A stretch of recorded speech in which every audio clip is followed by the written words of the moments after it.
Do you want to discover more joy, peace, and freedom with food, exercise, and your body? Here we bring a compassionate, holistic, and sustainable approach to fitness so you can fully enjoy the life you want and express your unique self with the world. I'm Michelle Roscoe, and I want to help you find fitness freedom. I'm so glad you're here.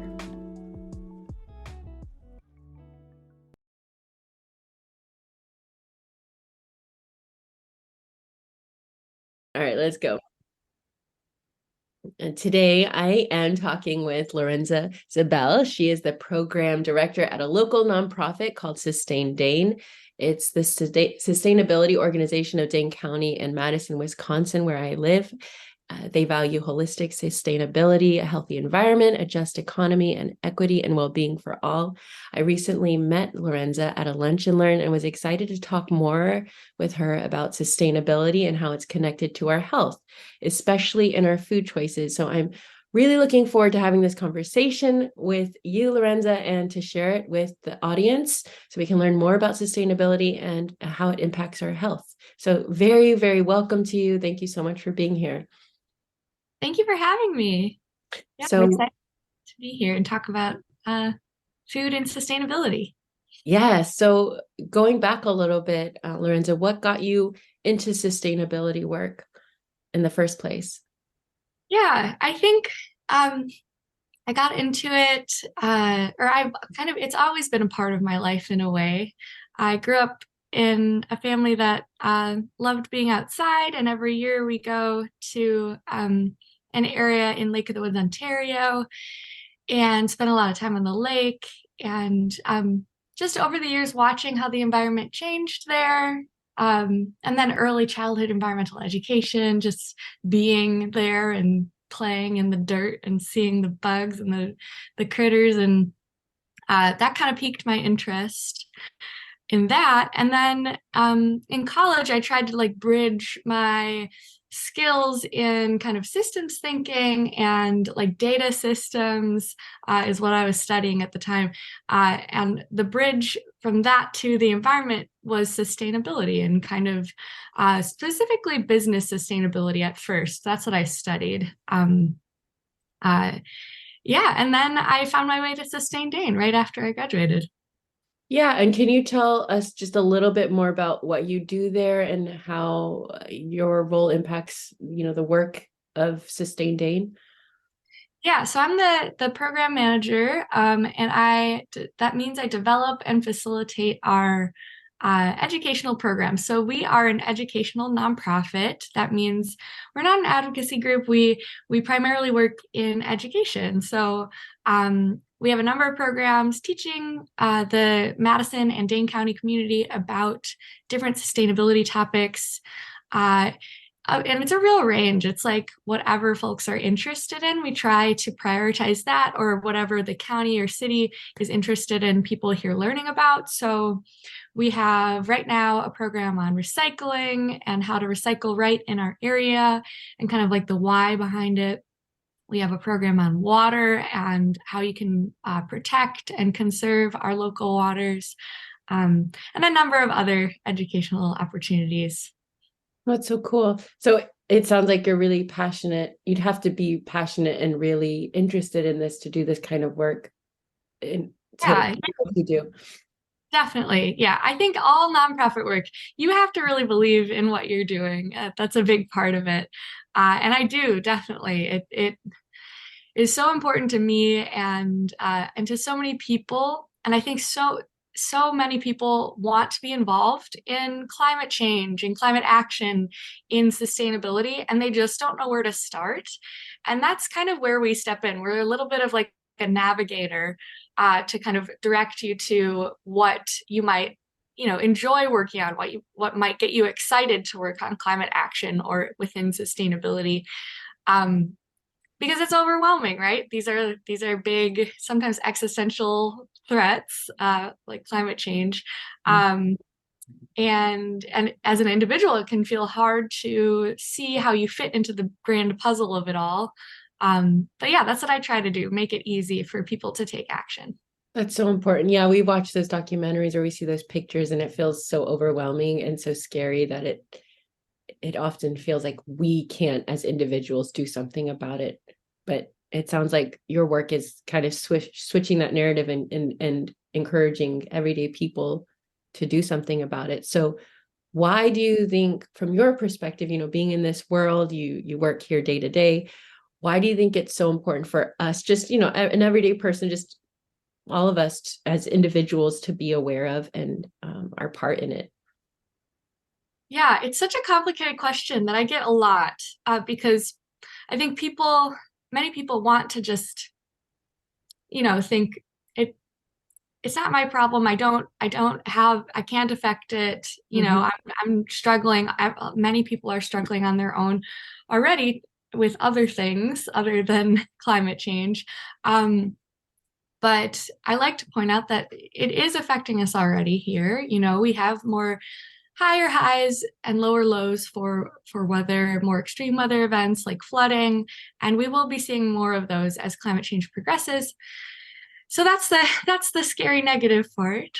But then the pivot there that we can realize that we actually do have the power to change some things is, for me, I like to look at it as systems. Everything we live and work in is part of these systems, and everything in turn turns back to the systems of the earth. So um, we use a concept called ripple effect at Sustain Dane all the time. So you as an individual, maybe you go and put solar panels on your roof. That does have that small effect on your checkbook. You eventually will not have to pay as much for your energy bills. You're getting energy from the sun. But also it serves as a beacon for your neighbors. So your neighbors are seeing that on their house or on your house, and they're thinking, hey, maybe that's an option for me. Mm-hmm. Actions like that can ripple out into your neighborhood, or even we all have to work somewhere. So you can take those concepts and your belief in sustainability to your workplace, and it ripples out there. Doesn't matter if you're a decision maker at your workplace or not. I've seen people at all levels make change within their workplace. And those are the systems we live in, right? So like our world is made out of communities, neighborhoods, faith groups. We all have our own a community, even if it's just our friends and family. Even if the action is just talking to your friends and family about climate change, that still makes an impact. And that's how we see these broader social changes happen that need to happen in order to combat climate change. That's so empowering. I love that view of like the systems. Like just our bodies are the same way. Like we have our organ system, we have our hormone system, all these different systems that work together, and they all affect each other. And at the smallest cell or at the smallest human, we can all impact change. That's so empowering for us to hear, because it takes away that, oh, I can't do anything about it, it's too big. Mm-hmm. It also makes me think of, I was recently, this is a little bit off topic, but I was recently reading this book called The Kabbalion. It's about like the universal principles. And one of them is cause and effect. Like every effect has a cause, every cause has an effect. And what we do matters. And it goes for sustainability efforts or health efforts. So this is where I want to kind of shift into like the health aspect of things. So I would like to ask, from your perspective, how do you think, having this sustainable mindset of, helping the earth and working towards sustainability in our actions, how do you think that impacts or is correlated to having a sustainable mindset for health? And when I mean sustainable, I mean like long-term, we're making positive changes that will impact our future. How do you see that? It's definitely connected. Because conceptually it's connected because we are part of all these systems, right? And the earth provides our nutrition. So being good stewards of the earth means that we are getting healthier food, getting enough food for everyone. If we have if we prioritize sustainable food systems, but then down to the nitty gritty, like down to our individual bodies, I think and like what we can be empowered to do as far as like climate action goes, there's so much in the food space. It is, as far as ranking for impact on emissions, and that is often a way we look at the value, I guess, of different climate actions is like how much emissions equivalent do we avoid by taking this good or this more sustainable action. Mhm. If you rank things in that way, often in the top five, there's eating more plant-based food is high up there. If everyone ate more, and that doesn't mean everyone is vegan, Mhm. and it doesn't mean everyone is vegetarian even. It's just like less meat and dairy and more plant-based foods. If everyone made that shift, it would be a huge impact. Like I could say the number of gigatons of emissions, but it wouldn't mean that much to us. But just know that it's ranked really high in what we can do as far as emissions impact. Yeah, so even the decisions that we make around our food can impact the earth in a big way. One of the top ways total of how we Yeah. can help with climate change. So you mentioned plant-based, Yeah. and I know that in nutrition, speaking from my perspective, there's a lot of, I guess, sometimes people take their food choices like religiously, whether it's like a carnivore diet or low carb diet or a plant-based diet. And I hear that's not necessarily what you're saying. You're not telling anyone to do anything. It's just making some Oh. choices more towards plant-based or maybe eating fewer meals with meat in them or dairy-based meals, right? Mhm. So Yeah, plant-based, it's that's pretty something. simple. Yeah, it's really simple. So plant-based, that's one of these ways, these actions that we can take. Is there anything else around food or even exercise or movement or that we can do with our health to help the earth?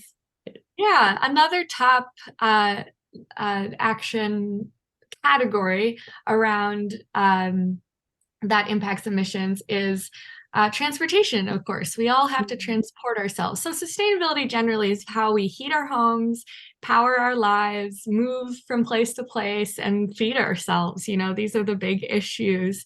Mm. Um, and so we all have to transport ourselves some way. So if it's available to you, you know, it does impact your health to take an alternative form of transportation. Even for me, this might not be for everyone, but even taking the bus, I do move my body a little bit more because I have to get to the bus Mhm. stop and yeah, and it also has an impact on well-being to use alternatives. So it's not just like your physical health, but your mental health as well. There are studies that show that biking can have, like biking to and from work can have a significant improvement on your mental health, and of Mm. course as well as your physical health because you're moving.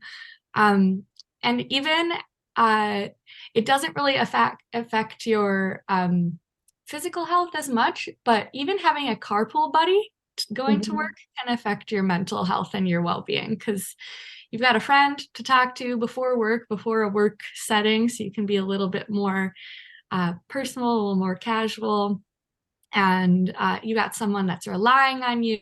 You know, all these things are good for your mental health.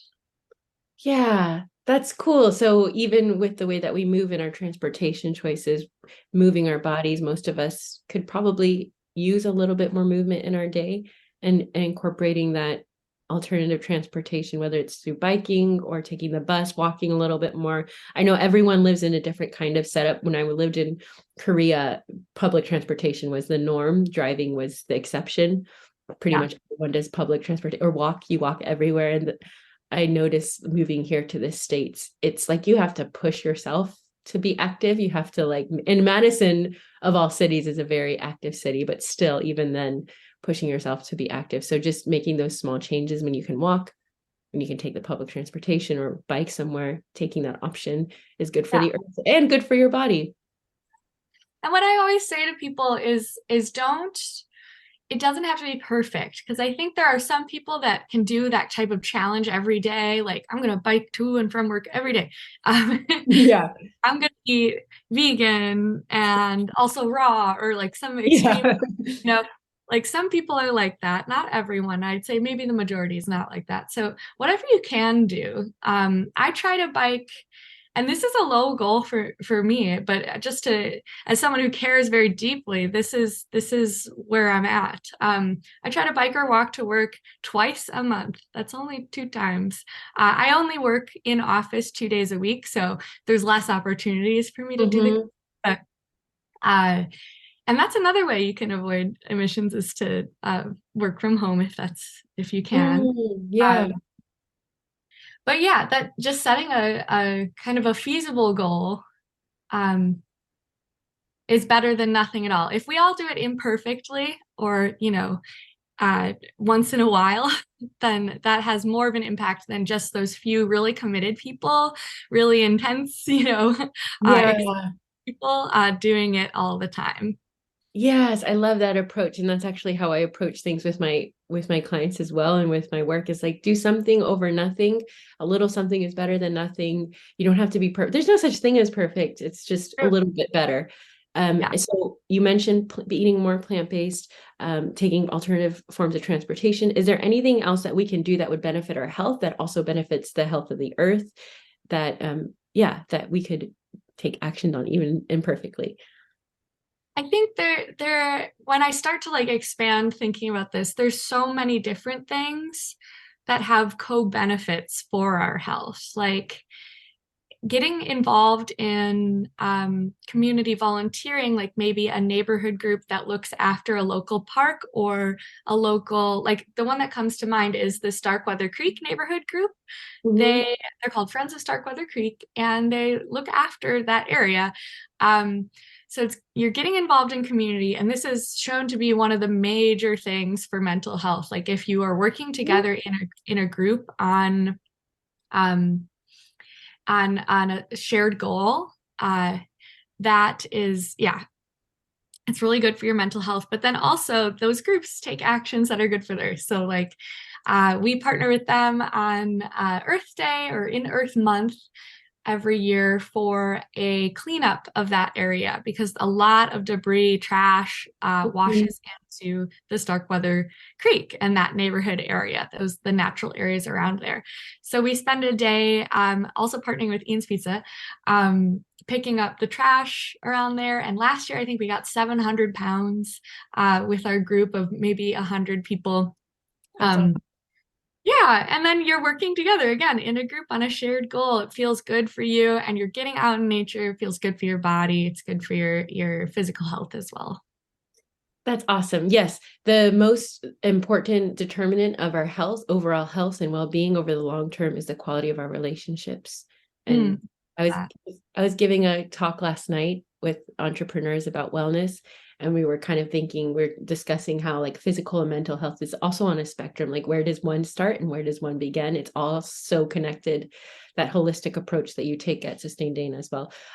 Before I move on, just one more thing. I kind of want to ask you, because I remember you talking about in the Lunch and Learn about food waste, and that's maybe a little less directly related to like our health choices as in what we're intaking, but rather what we're leaving behind. So could you just address that before, as a part of what we can do to help the earth in regards to nutrition? Yeah, yeah. So food waste, huge part of kind of the food system at large, and the emissions that it causes.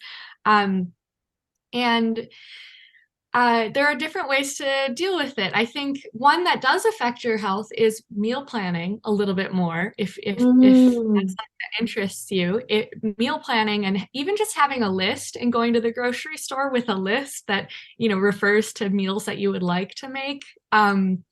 Even that can cut down on your food waste, not just going in blind, because inevitably that celery will sit there and go bad, or you can figure out what you were planning on doing. So yeah, the kind of like source reduction there for food waste is a great place to start. And of course, being more mindful about your meals in that way is good for your health. But then, as you know, as it happens to everyone, things do go bad. So knowing what to do with your food before it's in the landfill is great as well. Because we do, I think it's about a third of our landfill space is food. Wow. Um, yeah, and an insane amount, truly.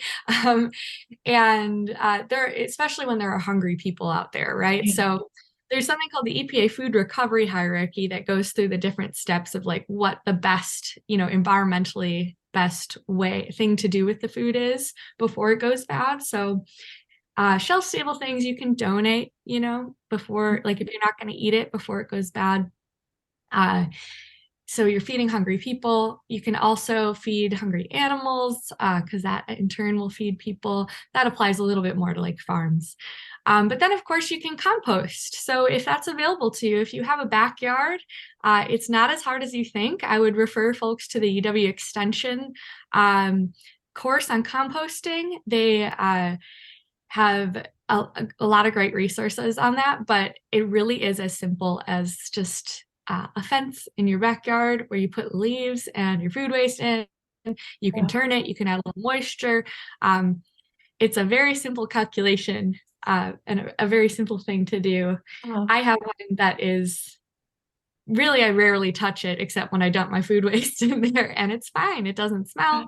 It's going dormant now because it'll be the winter, but and then there are other options in the community. There's great organizations like Greenbox Compost that you can pay to come pick up your compost or your food scraps, and they compost it.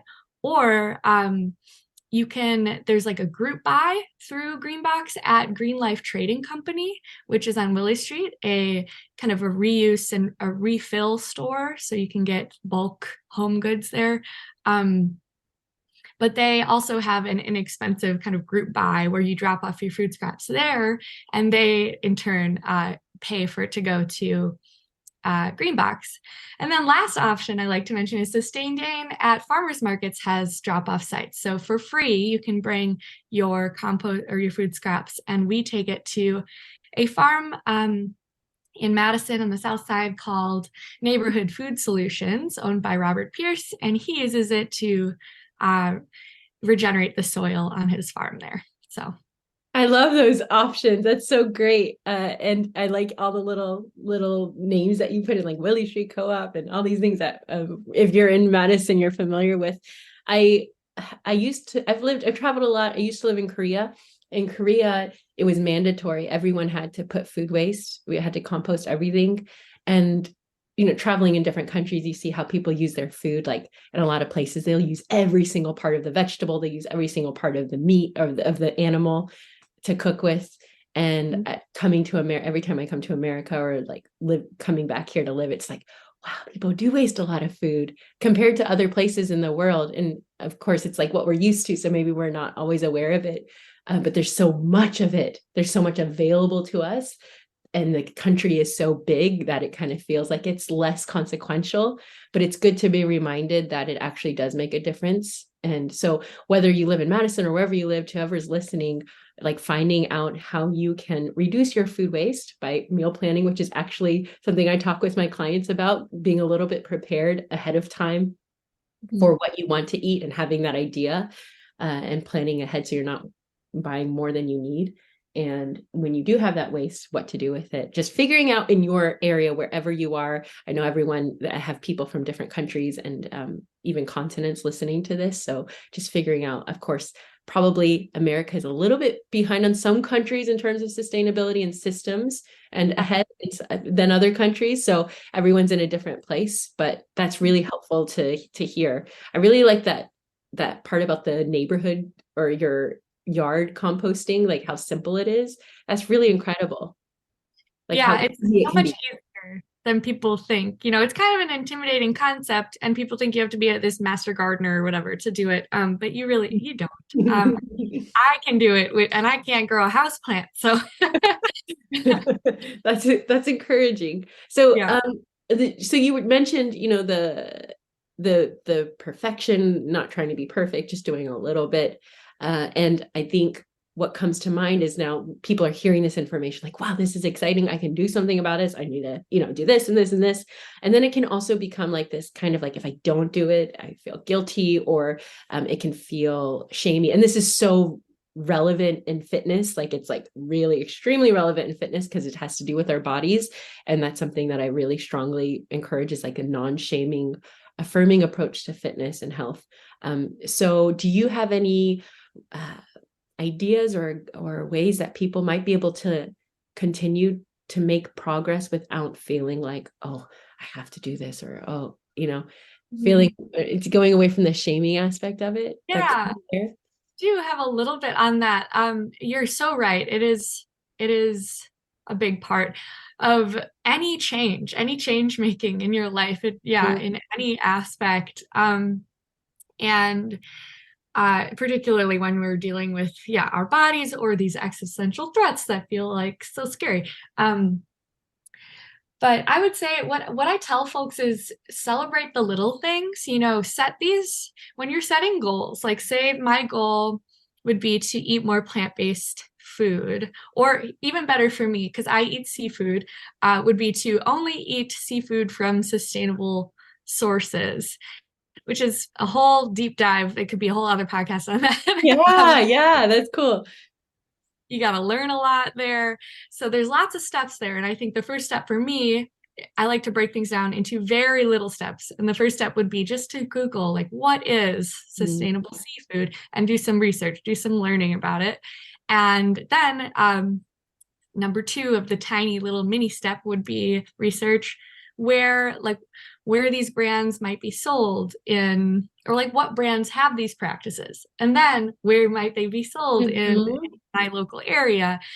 Is there a local place where I can get them over a large chain, that sort of thing. So lots of little steps, and at each step do a little celebration, like give yourself a pat on the back in some way. When you allow yourself to feel good about those little things, you get to the end goal, and you feel awesome. And it helps keeping your momentum going, to celebrate the little victories. This is especially true when you're working in a group on a project. So like I work a lot with businesses that are working on sustainability plans, and when you're in a team setting, those little things like just sending the email to start this project seems like nothing, right? But if these are often things that aren't on people's regular workload, they're doing it because they care about it. So they need that extra enthusiasm for it. The celebrations are really important there. And celebrating those little emails or the little Google search or something, even those are a part of the big goal. So maintaining momentum through making yourself feel good, I guess. Yeah, because if we're talking about, progress being better than perfection, or not having to be perfect, then it does matter. Those little things absolutely matter. That and giving them the recognition that they deserve is a way of affirming that. So I love it. And that's so true for health too, is like you get so overwhelmed by all the things that we need to change. But if we could just do like one thing at a time. So maybe for someone listening to this, something set out for you, like maybe you want to go a little more plant-based, or maybe you want to reduce your food waste. Maybe you want to do more meal planning. Maybe you want to like work on the transportation aspect, whatever stood out for you. Maybe breaking down that goal into the small steps, like you were saying, Lorenza, and just celebrating those small wins could be a huge improvement. And then you're encouraged to do more. Yeah, totally. Yeah. So I think that to kind of close things off a little bit, like our relationship with our health is so important. We think a lot about our bodies. We think a lot about what we're eating and how it affects us. A lot of us to just different degrees, depending on our past, our history, our experiences. But how do you think we can improve our relationship with our own health and our own bodies by being more aware of the Earth's health? And how do you think that could even help us, like being more aware of like how the Earth is doing and the big picture? How do you think that could improve or even not improve our own health? How do you think that affects it, or even vice versa? That like feels like a spiritual question to Please me. answer it spiritually if you would like. I feel like it's probably different for most people. Um, but for me, I feel most healthy when I feel like in touch with nature and the earth. And I do that through my work, of course, but also through just like my entertainment. Like when I'm feeling out of balance, uh, the thing that really helps me the most is to just go and be by water. I'm lucky I live in Madison. There Yeah. must be a reason. Uh, but to go and actually, oh my gosh, right here above my desk, I Mhm. have this vintage postcard of one of my favorite views in Madison. It's a picnic point from Observatory Hill, University of Wisconsin-Madison. I went to UW-Madison, so Uh-huh. um, this view is meaningful to me. Oh, that um, is beautiful. and yeah, and I grew up, going to Lake of the Woods, Ontario, which is a huge chain of lakes, huge up in Ontario. And um, research shows that it does affect our brain function to look at water. We are creatures, so we are from the earth, and Mhm. we have all this historical connection to it, and our modern lives.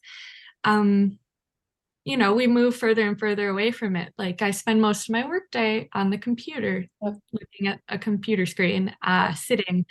There's not a lot of physical health involved in that, or a connection to nature. So being intentional and reminding myself that I got to get out there, um, is something that I think really helps me stay in tune with why I care about the earth, uh, and also improves my health because looking at water is a peaceful feeling.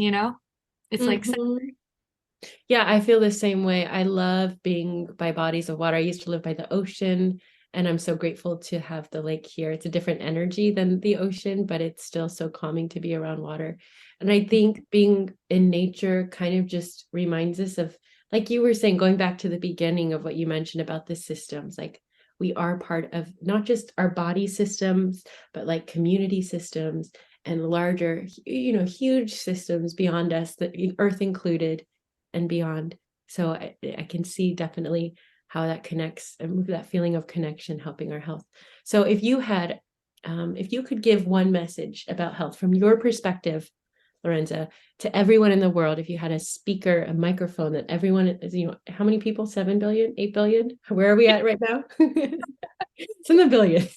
yeah. If you had a microphone, you could, share a message about health to everyone in the world from your perspective.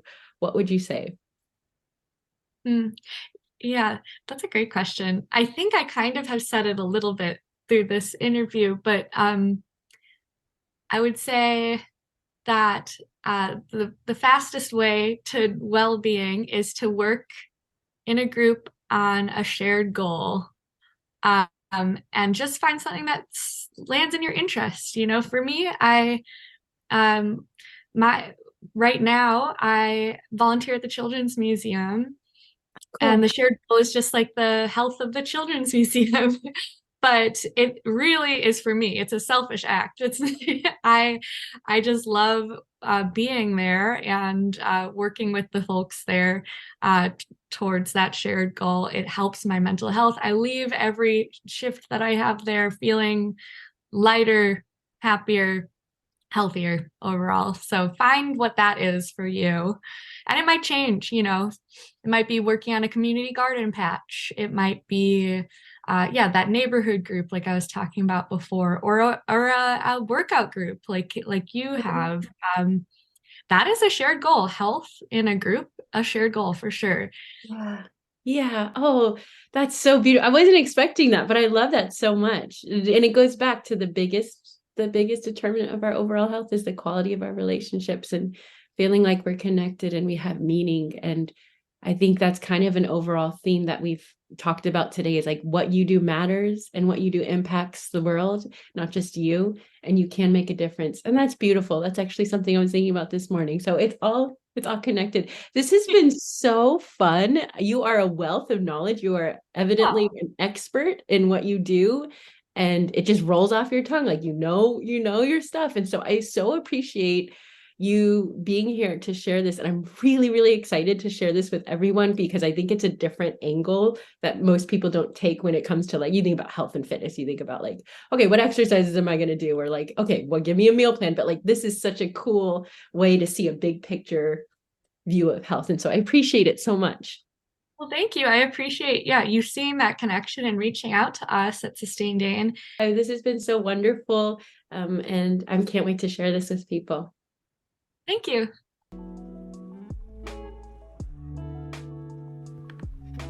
Hey, imagine this. You're the balanced exerciser and peaceful eater you've always wanted to be without it feeling so hard, and it's such an afterthought you don't even worry about it anymore. You feel amazingly confident in your body no matter what the scale says or what size you wear or how much you ate or how you exercised the day before, enough to do whatever you want when you want with the people you want. You're clear on what you're doing in your health and fitness to feel your best and live the life you really want, not what's expected of you. Why it's working for you and how to make it work exactly for your needs and your lifestyle. And best of all, you consistently practice compassion for yourself and finally feel more than okay in your body. With the Healthy Heroes, this is possible for you. If you want to become a healthy hero, go to the link in my show notes to join today. Like you, love you, Coach Michelle.